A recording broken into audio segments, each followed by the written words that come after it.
Adv.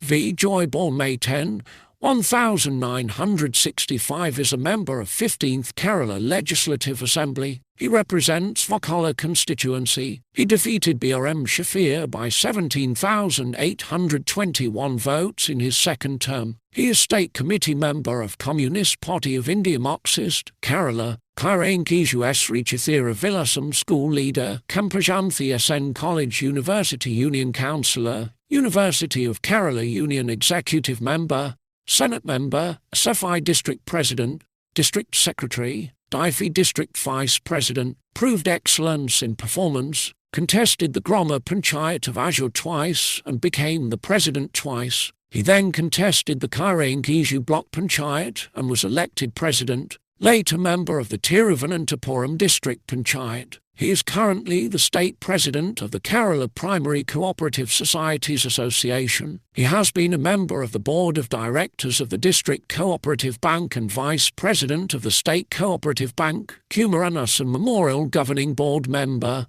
President of the Perumkuzhi Service Co-operative Bank. Joy had contested the uncertain Varkala constituency in 2016, capturing more than 2,000 votes and capturing the constituency with a majority of 17,821 in the second round. Considering this fighting spirit, Joy was elected as a member of the CPM State Committee.